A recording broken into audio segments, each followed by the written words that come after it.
أهلا بيكم في مراية الروح. النهاردة معايا ليكم قصة مش عادية، قصة فيها غموض وخوف ولحظة مواجهة مع النفس. يمكن وانتوا بتسمعوا تحسوا انكم جزء من القصة دي، لأنها ببساطة بتحكي عننا كلنا. وخلونا نبدأ مع الغريب اللي في القطار. النهاردة ركبت القطر متأخر بعد يوم طويل مليان زحمة ومشاكل وشغل، خلاني مش عارف حتى اتنفس. القطر بالليل ليه طابع مختلف، الإضاءة باهتة وصوت العجل على القضبان بيعمل إيقاع ثابت، والهدوء مرعب أكتر من أي دوشة.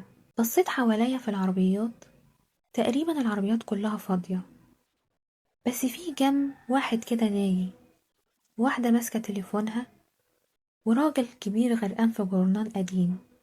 لكن في آخر العربة كان في حد مختلف، راجل لابس معطف طويل لونه غامق، وقاعد في الركن اللي الضلمة مغطياه، حتى ملامحه مش باينة، بس وجوده تقيل زي ما يكون بيحتل الهوا. حاولت حتى أشغل نفسي في كتاب، لكن عيني كانت كل شوية بتروح تبص عليه غصب عني. بس كنت كل ما أبص عليه ألاقيه ثابت في مكانه وعينه عليا. وفجأة لقيته بيبتسم ابتسامة صغيرة بس غامضة كده، وبصوت هادي لقيته بيقول: مش كل اللي بيركبوا القطر بيوصلوا. انا انا اتجمدت في مكاني، خفت، بصيت له وقلت له، وحاولت وانا بكلمه كنت خايف كده ارد بابتسامة باهتة. قلت له: انت قصدك ايه؟ رد وهو سايب عينه في عيني وقال: قصدي ان في ناس رحلتهم بتخلص في النص، وناس تانية بتكتشف نفسها جوه القطر. ضحكت بخوف واضح وقلت له: انت واضح انك بتحب الالغاز.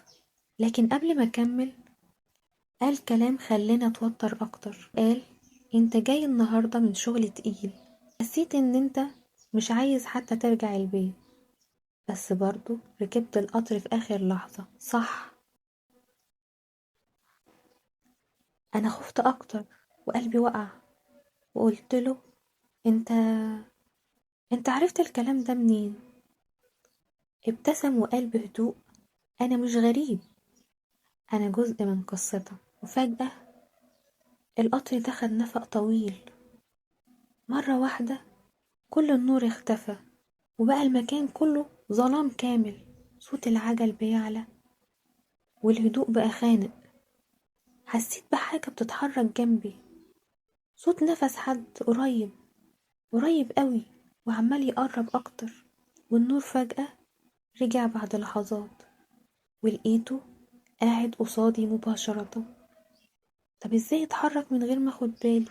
بصلي وقال: كل رحلة ليها أسرارها، وده وقتك تعرف سرك. ومد ايده من جيبه وطلع تذكرة قديمة جدا، ورقها باهت قوي، والحبر حتى باين انه متاكل. مد ايده قدامي، ببص لقيت اسمي مكتوب فيها. اخدتها وانا برتعش، وفعلا لقيت اسمي مكتوب. حاولت اضحك واقول له: هي دي لعبة صح؟ هو قال لي: في رحلات بتتكتب قبل ما تبدأ، وانت رحلتك مكتوبة. اتوترت اكتر وخفت اكتر. حاولت اغير الموضوع واقول له: انت انت شغال ايه؟ صحفي؟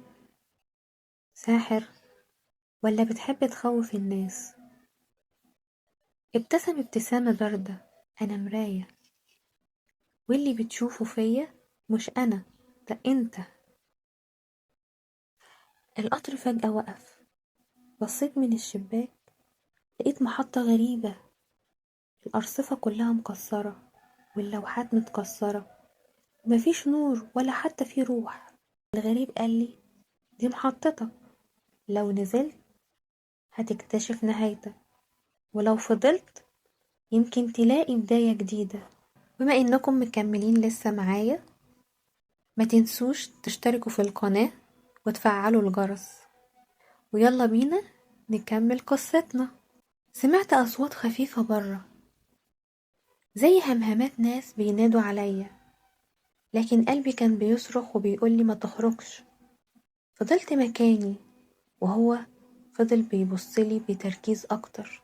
بصيت حواليا واكتشفت إن العربيات كلها فاضية، الناس اللي كانوا قاعدين اختفوا، مفيش غيري أنا وهو. صرخت وقلتله أنت مين؟ قرب مني وقالي أنا وأنت الجزء اللي طول عمرك خايف تبقى زيه. أنا الخوف وأنا الحقيقة. دموعي نزلت من غير ما أحس. أنت ليه بتعمل كده؟ رد وهو بيرجع مكانه. عشان تفوق، عشان تعرف إنك مش مجرد راكب في الحياة، أنت صاحب الرحلة. غمضت عيني لحظة، ولما فتحتها لقيت الكرسي اللي قدامي فاضي والغريب اختفى، لكن التذكرة لسه في ايدي. بصيت في ظهرها مكتوب الرحلة مش نهايتها القطر، الرحلة نهايتها جواك انت.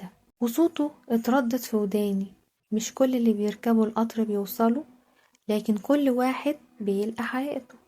يمكن القصة دي تخليكم تسألوا نفسكم لو كنتم مكانه كنتوا هتعملوا ايه؟ كنتوا هتنزلوا المحطة الغامضة ولا كنتوا هتفضلوا وتكملوا؟ لكن الأكيد إن الحياة نفسها شبه القطر، في محطات غامضة، في غرباء، وفي لحظات نخاف نواجه فيها حتى نفسنا، لكن في الآخر كل واحد فينا هو صاحب الرحلة. وبكده تكون خلصت قصتنا. ما تنسوش تشتركوا في القناة وتفعلوا الجرس وتشاركوها مع كل أصحابكم وكل اللي تعرفوهم.